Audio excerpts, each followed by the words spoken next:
Good morning বন্ধুরা, আমি মনোজিৎ নস্কর। আমার নতুন চ্যানেল দ্য রাইডিং লাইফে তোমাদের সবাইকে ওয়েলকাম। আজকে আমরা স্পিতি ট্রিপ স্টার্ট করছি ডে 1। আর আমরা কালকা স্টেশন পৌঁছে গেছি, আমাদের লাগেজ রিসিভ করা হয়ে গেছে, বাইকও রিসিভ করে নিয়েছি। এবার বাইকটা আনপ্যাক করা হবে, এই যে রাখা আছে বাইক। এবার আমরা এখানে আনপ্যাক করে আমাদের রাইড স্টার্ট করব।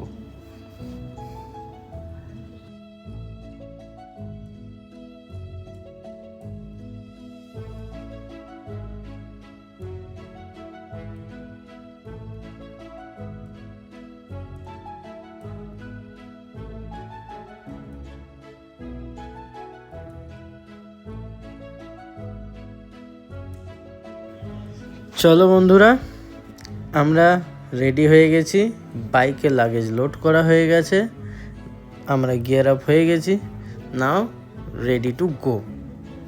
আর একটা ইনফরমেশন তোমাদেরকে শেয়ার করছি, যাদের বাইকটা পার্সেল করে নিয়ে আসতে চাও, যেখানে ট্রিপ স্টার্ট করবে সেখানে অবধি, তাদের জন্য একটা ইনফরমেশন শেয়ার করছি যে হাওড়া থেকে যদি তোমরা বাইক প্যাক করে আনতে চাও তো তোমাদের আগের দিন ওখানে দিতে হয় বাইকটা। আর অলওয়েজ লাগেজ বুক করবে, তাতে কি হয় বাইকটা ওখান থেকে তোমার সাথেই তোমার ট্রেনে আসবে এবং এখানে সঙ্গে সঙ্গে তোমাকে হ্যান্ড ওভার করে আনপ্যাক করে দেবে। যদি ভুল করে পার্সেলে করো তাহলে কিন্তু ওরা বাউন্ড না তোমার ট্রেনেই বাইকটাকে পাঠানোর জন্য। প্লাস এখানে নামার পরও কিন্তু একটা ওদের টাইম পিরিয়ড থাকে পার্সেল রিসিভিং অ্যান্ড রিলিজিংয়ের, তো সেই টাইম ওয়েস্টটা হবে। এই গাইডটা আমি তোমাদের করে দেবো পরে আরও ডিটেলসে, যে কী কী করতে হয় না করতে হয় প্যাকিংয়ের জন্য, বাইক পার্সেল করার জন্য কী প্রসিডিওর, কী চার্জেস আছে। আপাতত এইটুকুনি শেয়ার করলাম। ডিএম করো আমাকে যারা চাইছো ডিটেল ইনফরমেশান, আমার কাছে কন্ট্যাক্ট নাম্বারসও আছে যারা প্যাকিং করে অ্যান্ড অল।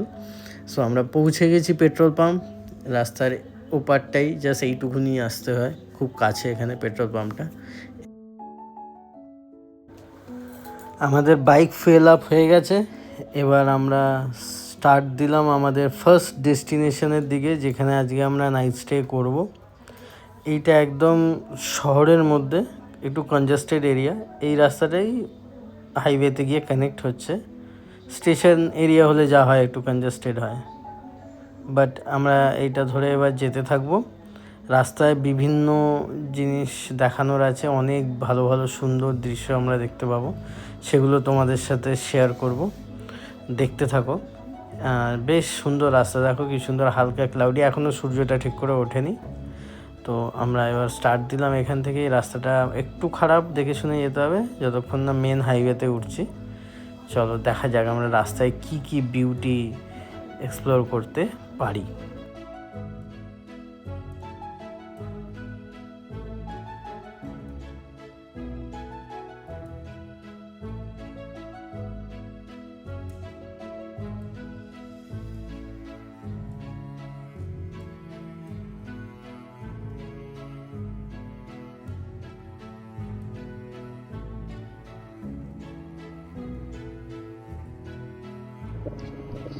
তবে একটা মজার জিনিস দেখলাম, ভালো লাগার জিনিস আর কি, সেটা হচ্ছে আমাদের কলকাতায় এখন পেট্রোল হচ্ছে 106 টাকা।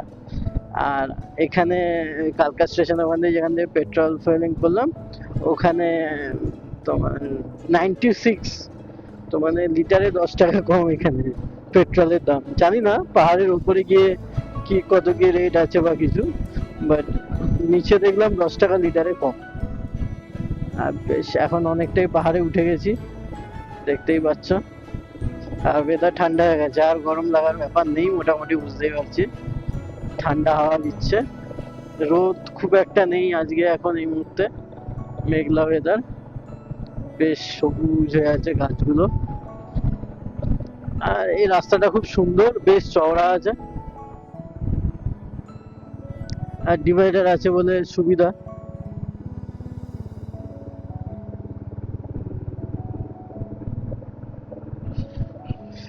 এটা মনে আলাদাই আনন্দ হয় এই পাহাড় দেখলে।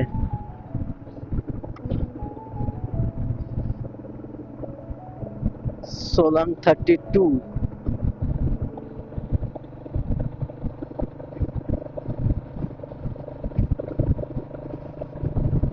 গাছগুলো ফুল হয়েছে, কি সুন্দর লাগছে, পিঙ্ক পিঙ্ক ফুল।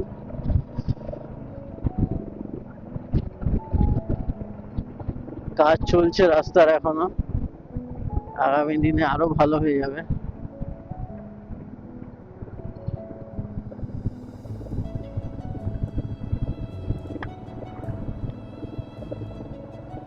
পুরো ইনক্লাইন্ড, কনস্ট্যান্ট রাস্তাটা উঠছে ওপর দিকে।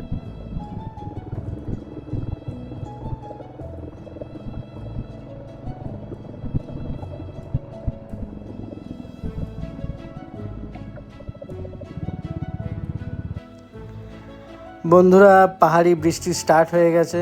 তোমরা ক্যামেরার কাছে হয়তো বুঝতে পারবে জলের স্পট, মানে জোরে হচ্ছে না, ঝিরিঝিরি হচ্ছে। বাট আমরা এই মুহূর্তে থামবো না, এখনও যেটুকুনি পড়ছি আমরা যেতে পারি এই বৃষ্টিতে। পাহাড়ি ওয়েদারের জন্য একটু ঠান্ডা তো লাগছে, অবভিয়াসলি অনেকটা হাইটে উঠে গেছি। বাট আমরা থামবো না, বিকজ ডেস্টিনেশন অনেকটা দূরে আছে, এখনও যেতে হবে। তো যতটা যেতে পারবো আগাতে পারবো। যদি বাড়ে জোরে হয় তাহলে থামবো, তখন সেই পরিস্থিতি হিসাবে। কিন্তু এখন এই মুহূর্তে আমরা যেতে যেতে তোমাদের দেখাতে থাকছি কি দেখা যায়। তার সাথে সাথে পাহাড়ে বৃষ্টির মধ্যে রাইড করার মজা নিতে থাকি।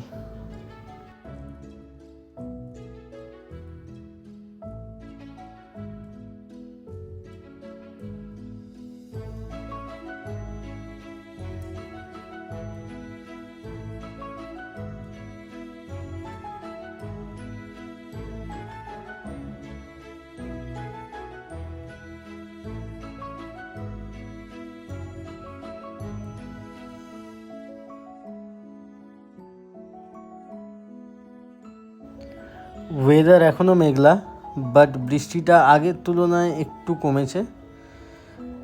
এখানে একটা বাইকিং গ্রুপ পুরো দাঁড়িয়ে আছে এখানে ব্রেকফাস্ট করার জন্য। এখানে অনেকগুলো দোকান আছে, সব গোয়ার বাইক, জিএ লেখা ছিল। আর এখানে একটা গেস্ট হাউস আছে, এই গেস্ট হাউসটা সুন্দর দেখতে, তপোবন নাম। মানে রাস্তার ওপরে যদি কেউ এখানে স্টে করতে চায় তার জন্য বেশ বিউটিটা ভালো, ভিউটা ওখান থেকে ভালো ছিল। এই রাস্তাটা খুবই ভালো, একদম স্মুথ, কোনো অসুবিধা হবে না চালাতে। দেখতেই পাচ্ছ ডিভাইডার আছে, আর রাস্তার দু সাইডে প্রচুর ফুল গাছ, যেটা খুব ভালো লাগছে দেখতে। রাস্তার সৌন্দর্যটা আরও বাড়িয়ে দিচ্ছে। এখন এই মুহূর্তে হলুদ কালারের দেখা যাচ্ছে, পার্পল কালারের একটা দারুণ ফুল মাঝে মাঝে আসছে, যেটা দেখতে খুব সুন্দর লাগছে। আর আকাশটা এখনও ক্লিয়ার না, ওই জন্য ওইভাবে রোদ্দুরটা নেই বলে একটা ঝকঝকে ব্যাপারটা পাওয়া যাচ্ছে না এখনও। কিন্তু আশা করি যত উপরের দিকে যাচ্ছি আস্তে আস্তে ক্লিয়ার হচ্ছে, তো পরের দিকে হয়তো পাবো না। বেশ ভালো, একদম টান টান যাওয়া যাচ্ছে, বেশ চওড়া। তবে হ্যাঁ, অবভিয়াসলি নিজের কন্ট্রোলে চালানো উচিত, বিকজ সোজা না, কনস্ট্যান্টলি এদিক ওদিক বেঁকে বেঁকে চলে, পাহাড়ে যেরকম হয়। সেই জিনিসটা একটু খেয়াল রাখতে হবে, রেখে চালানো যাচ্ছে।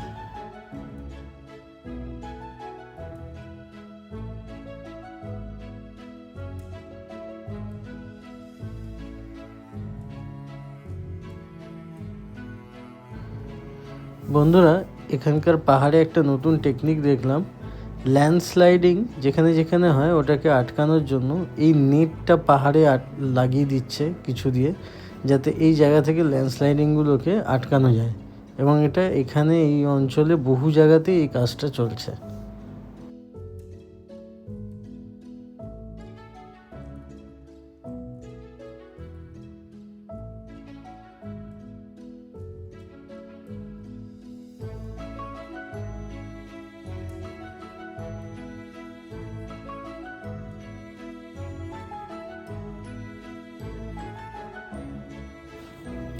এবার বৃষ্টিটা মোটামুটি থেমেছে, আস্তে আস্তে আকাশ পরিষ্কার হয়ে এসছে অনেকটা, রোদ্দুর উঠেছে, দেখতেই পাচ্ছ। এতক্ষণ ধরে পাচ্ছিলাম না, মেঘলা ওয়েদার ছিল।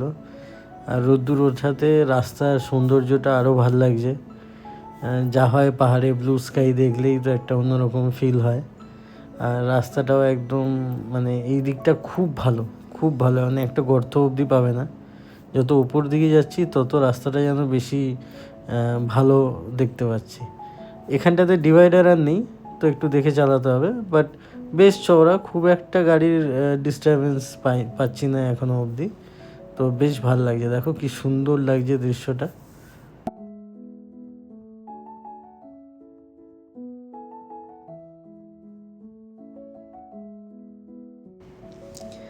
এই রাইট সাইডটা দূরে সোলান সিটিটা দেখা যাচ্ছে এপার থেকে, ওখান দিয়ে আমরা যাব। তো বাঁ দিকের পাহাড়ের কালারটা দেখো কি সুন্দর লাগছে, পাথরের কালারটা বেশ ডিফারেন্ট, আর এই কারণে এই জায়গাটা খুব ভাল লাগছে দেখতে। আর বাঁ দিকে পুরো জঙ্গলটা আস্তে আস্তে ঘন হচ্ছে পাহাড়ের গায়ে, তো গ্রিন গাছ, তার মধ্যে দিয়ে একটা চালানো এরকম সুন্দর একটা নিট অ্যান্ড ক্লিন রাস্তা, খুব সুন্দর লাগছে, খুব সুন্দর।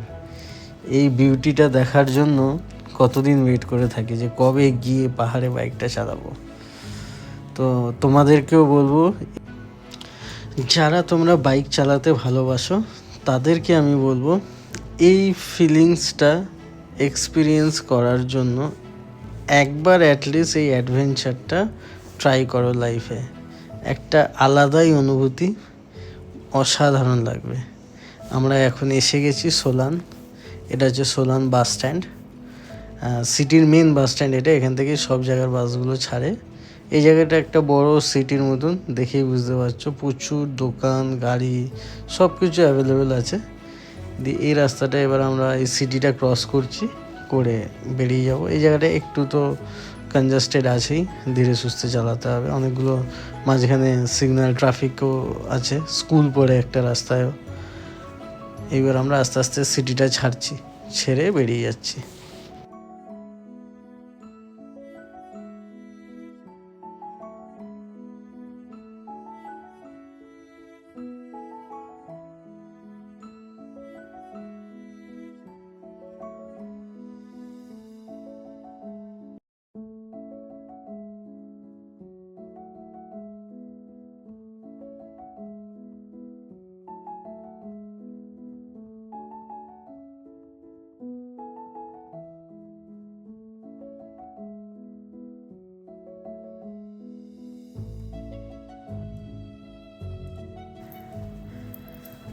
বন্ধুরা, এই রাস্তাটা দারুণ লাগছে চালাতে, একদম মাখনের মতন চলছে গাড়ি।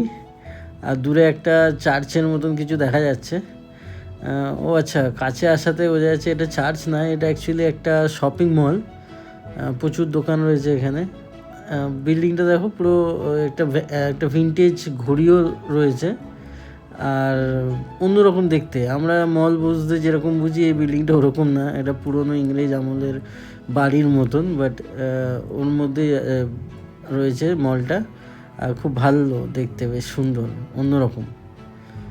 আর রাস্তাটা তো কিছু বলার নেই, অসাধারণ রাস্তা, দারুণ লাগছে চালাতে। আর এখন ঠান্ডাটাও বাড়ছে, যত এদিকে আগাচ্ছি আস্তে আস্তে ঠান্ডাটা বাড়ছে। রোদ্দুরটা ওঠাতে এবার এই স্যাঁতস্যাঁতে ভাবটা কেটে গেছে বৃষ্টি হওয়াতে, যেটা মনে হচ্ছিল। এইবার ভাল লাগছে, ঝকঝকে আকাশ, মেঘ আর নেই মোটামুটি। আর আমরা সোলান টপকে বেরিয়ে চলে এসেছি, বাইপাস হয়ে যাচ্ছে, বাইপাস দিয়ে একদম আবার মেন হাইওয়েতে উঠে যাব। সোলান সিটিটা পিছনে ছেড়ে এসেছি।